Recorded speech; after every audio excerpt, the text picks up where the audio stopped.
More and more accounts of the life of Rex Heuermann continue to surface. Accounts, allegations from those who claim to have met him along their journey and his journey in the 90s and the early 2000s.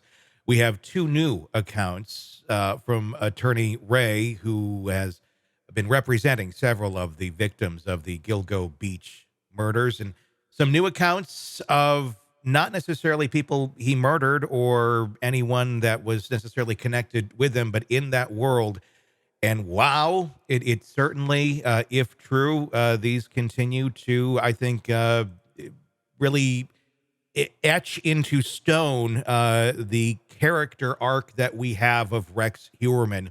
One of the new ones from a woman named Taylor. She was a bottle girl at a nightclub, was enticed by a man to go back, said she can make a bunch of money, got to the place, and in walks the man that she believes was Rex Heuermann. I believe this was back in 2010 that the interactions took place, and in that interaction, she was planning on selling this man cocaine. A threat was made. She tried to escape and pulled out a taser and did finally escape, but she does claim that it was Rex Heuermann that was there, that was ready to assault her, to do whatever he was going to do. But luckily, she did get away. And that's just one of the two new accounts that we have. Robin Dreeke, retired FBI special agent. Speaking of character arcs, this is your area. Are you at all surprised? Does this seem to be pretty credible testimony? Nope. We're just every single week with him, it feels like you get more and more data points for that behavior, Yeah. life arc that he has, that character arc, no doubt. This is not helping defense one iota at all. Just it's depraved, it's pure depravity, regardless of guilt or innocence on the murders, pure Mhm. depraved behavior. It's interesting too. It's unluckily for him, he's got a very distinctive look. Yeah. There's And no questioning if you were in a room with Rex Heuermann 20 years ago. yeah, he's not a strike. It's a good way to put it. He's a striking individual Yeah. physically Yes. to behold, Hmm. which makes him extremely memorable. Hmm. Which does not bode well for him. I mean, if you're going to have abhorrent behavior in any way and you're trying to hide, that's not the look you want to have. No. And thankfully, we're gonna get justice at some level with this individual, no doubt. And wow, Attorney Ray, is he doing his job or what? He's the one that seems to be bringing far more to light than even the investigation itself half the time. And the investigation's always a little bit, let's wait. And I get it. You got to look at the evidence. But Right. wow, I like I said, I call him Inspector Gadget. He reminds me Yeah. of with his In hats. the in the in the arena of public opinion, he's ruling the day. There is no Yeah. doubt because he's not defense, because he's not prosecution. Hmm. He's for the victims' families. He's going to town. Yeah. Granted, the likelihood of all these things being known by prosecution, most likely, Hmm. I'd like to think so anyway. I think the resources brought to bear on this case are tremendous. The amount of people involved, the Yeah. investigation involved. Um, but every time one of these things come out, as you and I have said, it bodes that question: when they going to interview Asa? That is the big question. Another account coming out from Mary Poe, who said that she was a sex worker in '94 and went to get in a car with this man. She believes it was Rex Heuermann, pulled a gun, and it discharged and actually got her in the back of the neck. And there's medical evidence that they went back with records show that this did happen. This wasn't a story that was being necessarily made up for posterity or anything like that. But yeah, and this is the area of time too where there's allegations from other people, sworn affidavits stating that I was in that house that Heuermann lived in with Asa, and she was there. There's accounts from people that she was participating. There's accounts from people that she was just hanging out upstairs. She denies every single iota of it. But yeah, why haven't we seen more in terms of looking at his estranged wife, who's now doing the documentary? I have no idea. So some things always befuddle me, Yeah. these investigations, and this is one of them. I would like to think that they have, or they will be interviewing her, Hmm. but it bodes the question, why haven't they, or why haven't we heard about it? Because what we're seeing in her is kind of like we're talking about with a lot of these cases, you're seeing some maybe some cognitive dissonance Hmm. happening, that because the behaviors of her ex-husband, or soon to be ex-husband, or estranged husband, whatever we want to call him, were so atrocious that she's got a lot of shame.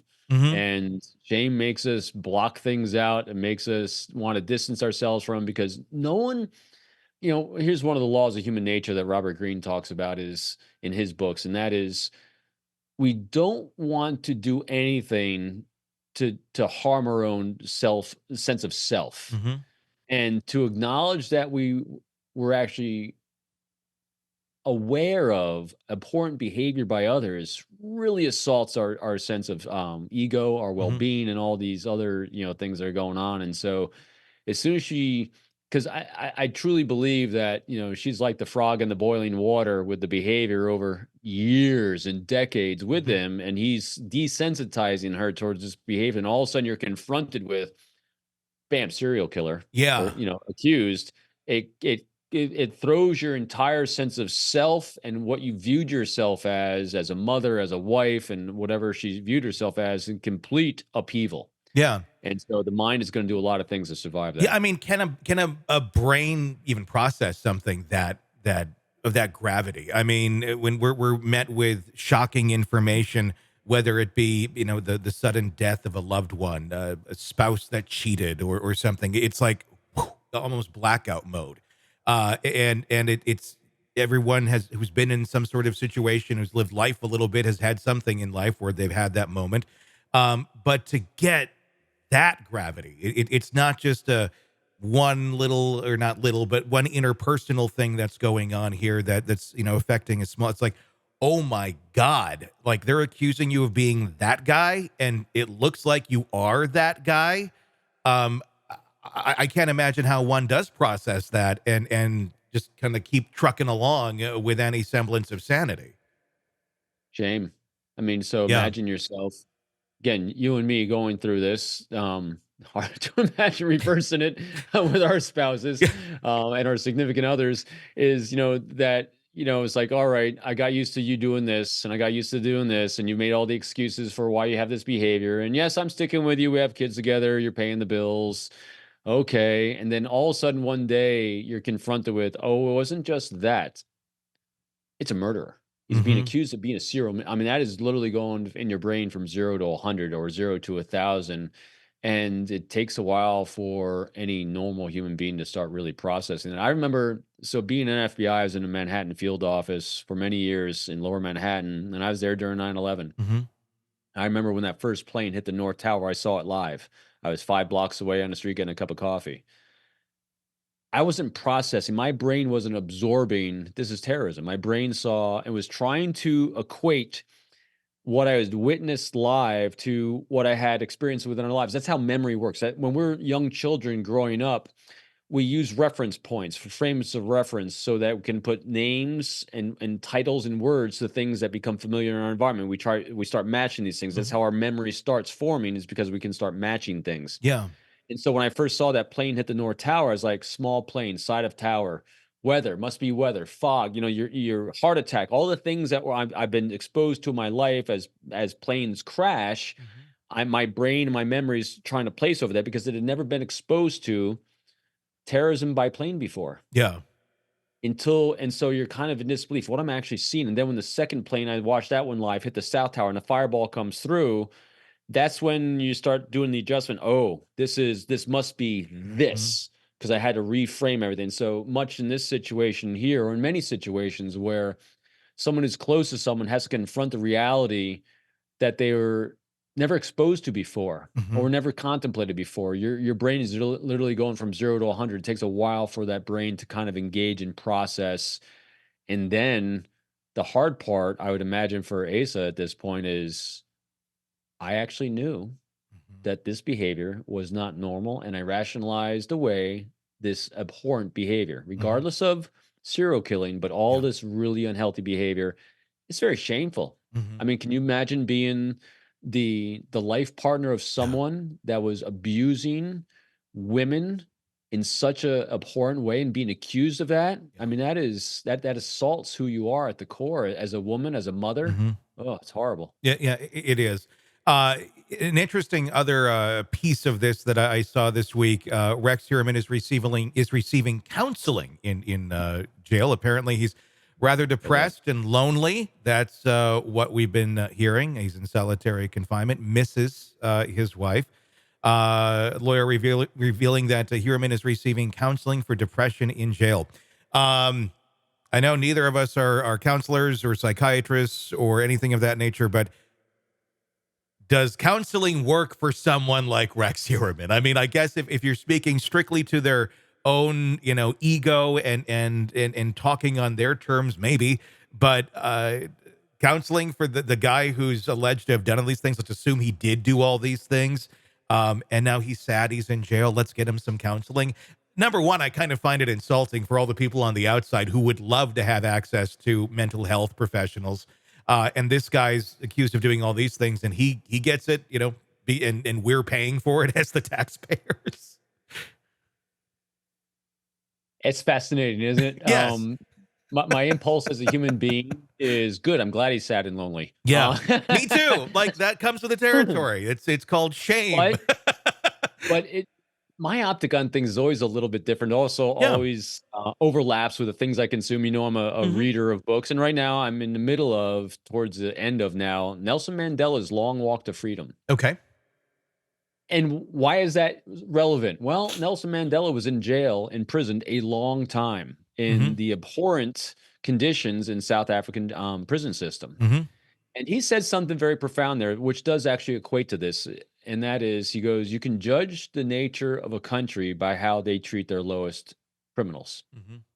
in their jail system. And so when I saw that he's getting counseling for these issues, I was like, that's a good jail system. True. That that, So, that that's a so it gives positive. you, That's yeah. it gives you faith in our system. Granted, there's people that could definitely use counseling on the outside that aren't getting it. And Hmm. why is this, accused serial killer getting it? But if you just take it in that little microcosm, it's like, Hmm. wow, we're actually providing counseling and assistance to a suspected serial killer for depression. And my only other thought is, good. Well, keep him healthy enough to get him to trial so he can stand trial for all these heinous things. That's true. Now, I am curious how you read a book by Nelson Mandela because he died in prison back in the 1980s. I believe it was right around the Oh, time Shazam came out with.